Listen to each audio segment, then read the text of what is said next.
This is a lesson about the effects flower bed analogy. So I want you to bear with me. There's going to be a lot of moving parts, but just kind of sit back, relax, and listen.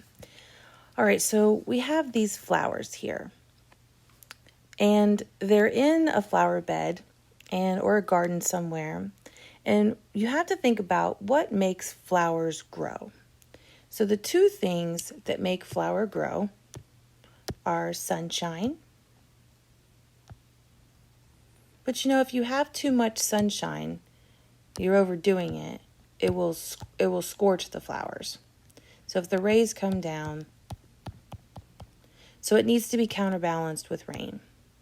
So rain comes down. You can't have too much of that either, because then you'll kind of like drown them out. But with the right measure of rain and the right amount of sun's rays, you will have a robust flower bed full of all kinds of pretty flowers.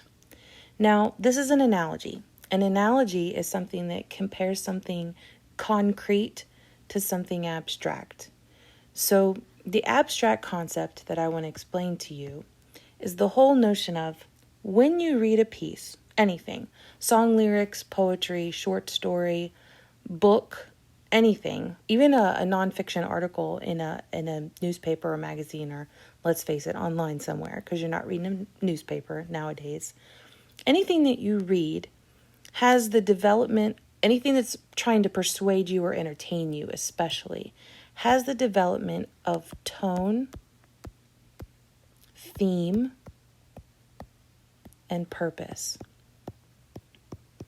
Now, tone is the attitude or the feeling or the emotion that comes from a piece. The theme is the message. I mean, it's a bit more complex than that, but for right now, let's just simplify things and say that it's the message, or it's the thing about human nature. And then the purpose is, there are three types of purpose. There's to entertain, to inform, and to persuade. So let's just think for a minute that everything that you read is trying to get you to think or feel in a certain way. It's trying to say something about human nature or have a message to it.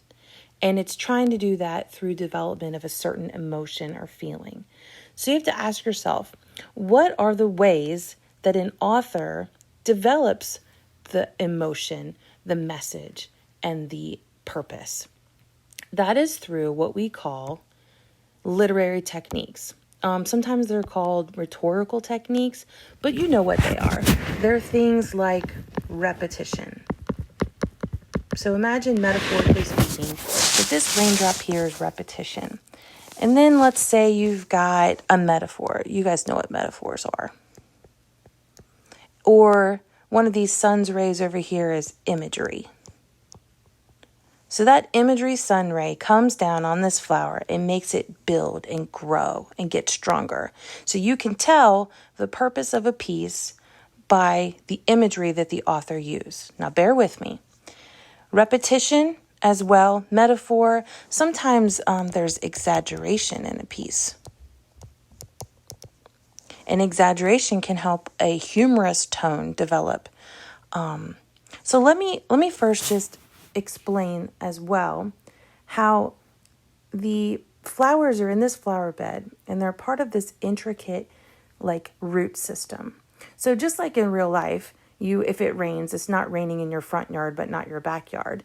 If it rains in your backyard and it rains in one part of the yard, it's going to also be raining in the other part.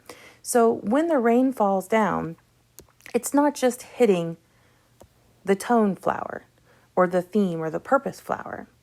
If there's repetition used, if a repetition raindrop falls down in this flower bed, and suddenly that use of repetition makes you be able to tell what the purpose is, what you're supposed to do as a result of reading the piece, it also is probably helping the tone rise up. So let me give you an example. Say your mom asks you to clean your room. Her purpose is to persuade you to clean your room. And she uses her tone to get you to do that. If she were to come in your room and say, Sally, clean your room, in kind of a monotone voice without emotion, that's probably not going to generate results. It's probably going to fall on deaf ears, and you're not going to be persuaded to do what she wants you to do. So mom comes in and says, Sally, get up out of bed put your outfit on for the day, get out of your PJs. I want you to clean up this room, and does it with tone. That tells you mom means business. Her purpose is more likely going to be achieved of getting you to clean your room because she used her tone. So we've got this intricate root system, and they're all connected. So I'm going to just explain this through. I'm sure you all know this song. So let's listen to it for a second.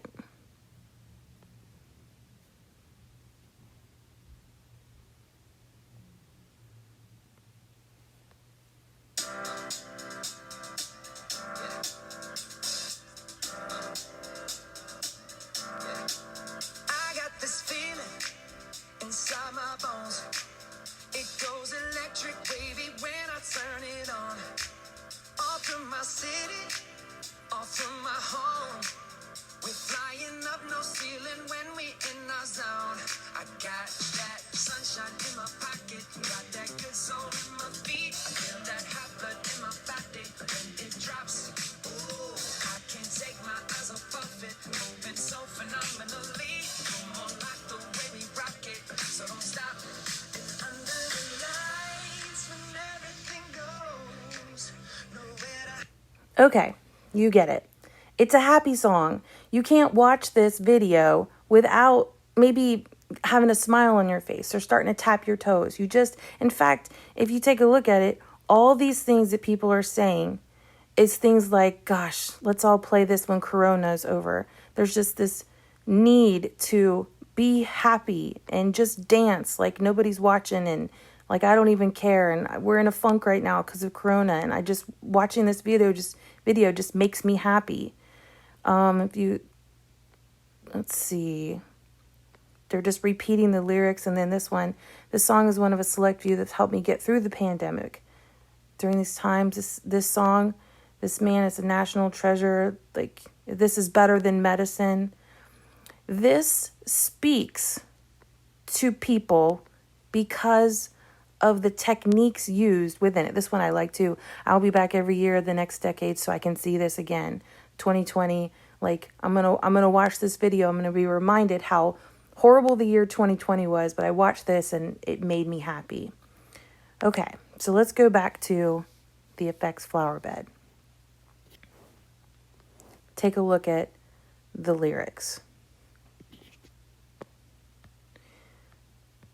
Here are the lyrics of that song. The highlighted parts are the words in the lyrics that have a technique going on. So when it says, I got this feeling inside my bones, it goes electric. That's personifying feeling. Feelings can't be electric and wavy. We're flying with no ceiling. That's imagery. You can see what that looks like. It's also an exaggeration because you're not flying and there are ceilings. By saying I've got sunshine in my pocket, that's a symbol. Sunshine is a quintessential symbol of happiness. The color yellow, in fact, even. We equate that with happiness. By saying that I've got good soul in my feet, the positive imagery that is. So just imagine is repetition. Nothing I can see but you when you dance. That's exaggerating. When you look at someone, you can see all kinds of things around them, but this is focusing in and zeroing in on that individual. And then again, there's more repetition. So in this song, if we look back at the Effects Flower Bed, the raindrops of this song had exaggeration, repetition, imagery, symbolism, and that made us better able to detect the tone. So let's take a look. If I go over to, the tone words list, I'm immediately going to go to the positive tone section because this song is a positive tone. But more specifically within the positive tone words, I feel like that those techniques make me feel cheerful, exuberant, fanciful. My personal mood is elevated. I'm even ecstatic. I feel content with my life. I'm obviously happy is one of them. Jovial and jubilant are just two other words for maybe a little bit happier than just the word happy. I also feel playful. I feel like dancing, there's this amount of whimsy. I feel vibrant. Vibrant means to be full of life. So If I look at the lyrics of this song and I see these techniques in action, these are the raindrops. Raindrops right here, falling on the tone, theme, and purpose flower. When authors use these techniques within a piece, they are developing the tone. I can tell the mood of this piece because of the techniques. Now, if we take a moment then and just look at, so I've got, here are my flowers, tone, theme, and purpose. I want to look specifically at what is the tone of this piece? What is the theme of this piece? What's the theme? This is also another for message.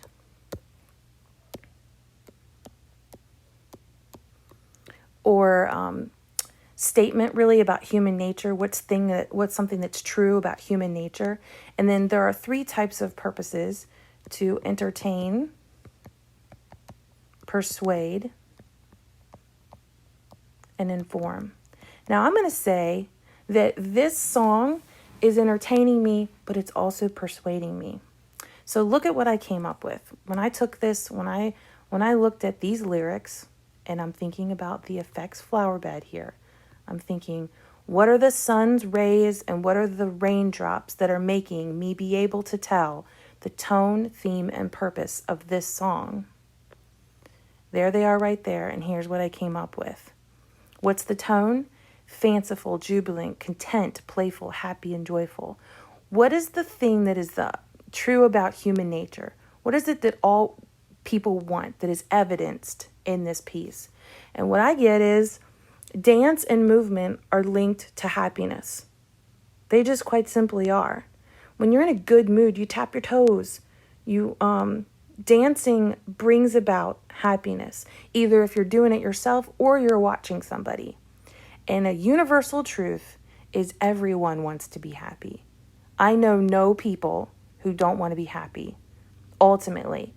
And so if dancing and movement can bring happiness, and everyone wants to be happy, that's at the core of the message, the theme of this piece. And so what's the purpose? What's the persuasive message of this piece? Well, get up, dance, embrace it, let yourself go. Don't worry about other people. Dance like nobody's watching, because it's going to bring you happiness. It'll be good for you, so just do it. I was able to pull out these evidences for these 3 flowers because of the raindrops right here.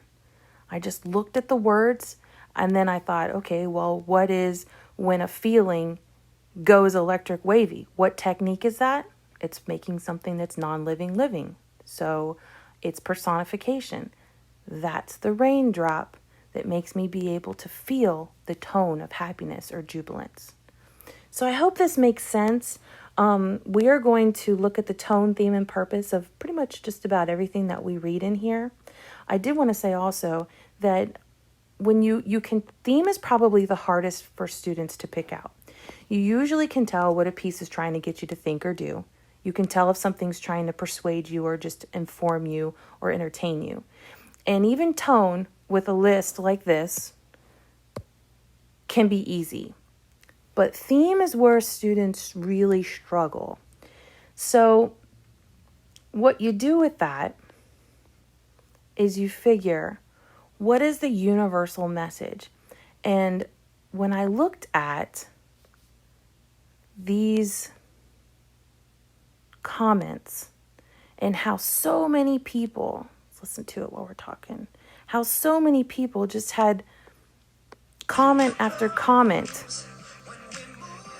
of how they need this in their life and how they want to be happy and how right now they're not happy. Whenever I hear this song, also reminding them of their childhood and reminding them of when life was simpler. Who's listening to this in their bedroom and dancing awfully but can't stop the feeling? So whenever you see lots of people thinking or feeling the same thing, I'm listening to this song for 4 years. This time it gave me really big positive energy. well, it's giving them positive energy. It's working for people and people want it. There are like hundreds and hundreds and hundreds of comments. So what that tells me is that this is true. That dance and movement is linked to happiness and people want to be happy. And I'll even add, people want to be happy, especially when times are really tough. That's when they're alerted to the fact that they're not happy and they really, really want something to bring them joy. So when you're thinking about theme, the thing about human nature that is in the message of this piece, the universal idea, that is when you see that it crosses cultural, regional bounds, and lots of people are commenting or thinking about that, then you're probably getting pretty close to theme. As I said before, we're gonna practice with this a ton, but this is just your first kind of introductory look at tone, theme, and purpose and the effects flower bed.